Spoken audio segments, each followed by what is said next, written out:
So this is Miss Lally out here at it again.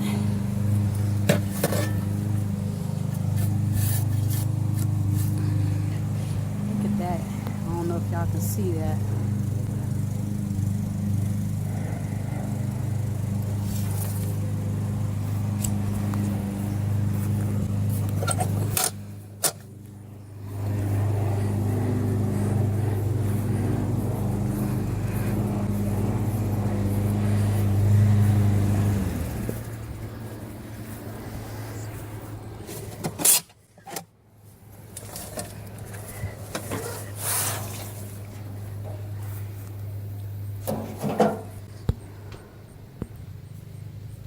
So my husband is cutting the grass, and I always ask him to drop the grass clippings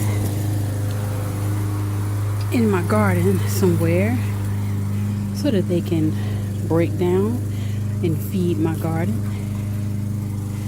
So I'm adding a thick layer of mulch from where the pine tree was, making a sizable dent over there so that all of this will be covered in mulch. I'm just gonna let it sit for a long time, fall, over the winter, get rain, snowed on, into the spring, and hopefully I'll be able to plant some potatoes. So this is my goal, is to have all of this covered, let it sit, let these wood chips break down. I did not cover it the right way when I did it the first time, and that's why the weeds just exploded over here, versus over there the weeds did not come through like they did over here. I had some little areas, but it's not the same. It's different. I would say different type of weeds try to pop through, but they weren't able to take over like they did in over here. Mosquitoes still out.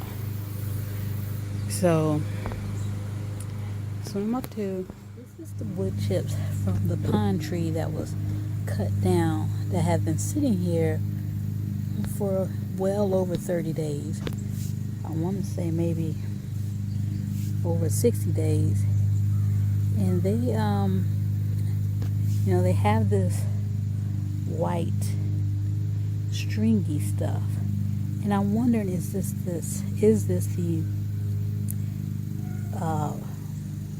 what is it, mycorrhizal fungi I've been hearing and reading about? But I see this all through the wood chips, and so I'm wondering if this is what that is, because these have been sitting. I'm digging them up now, but this has been sitting at least for 60 days, well over 30 days, at least for 60 days, probably more 60 days, undisturbed. They've been rained on, sun shined on. So it's just an observation I'm making, but I'm going to have to do some research. Is this what it looks like?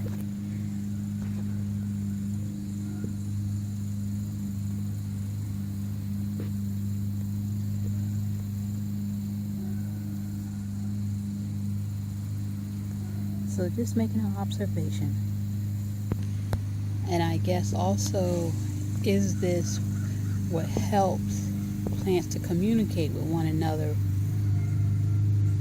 This mycorrhizal fungi. So just taking a good close look at it. As I've been digging in these wood chips, I've been seeing a lot of this. Elsewhere.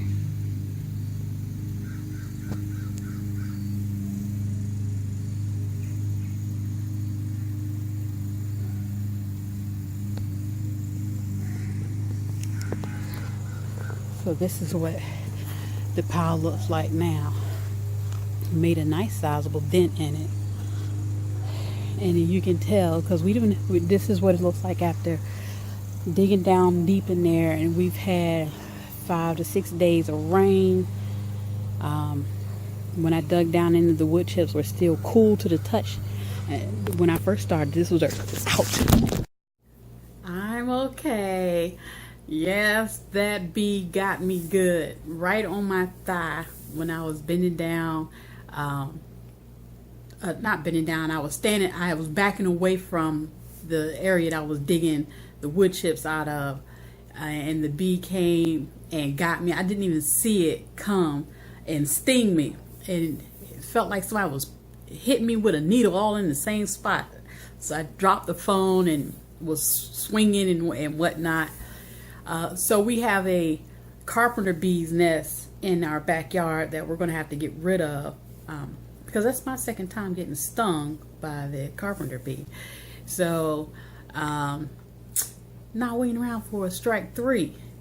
So, but I'm doing all right. My thigh did swell up a little bit, and it itched, but no stinger was left or anything like that.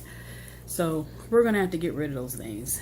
I appreciate them pollinating my garden, but I don't have any that many flowers out there like saying, so they need to move on.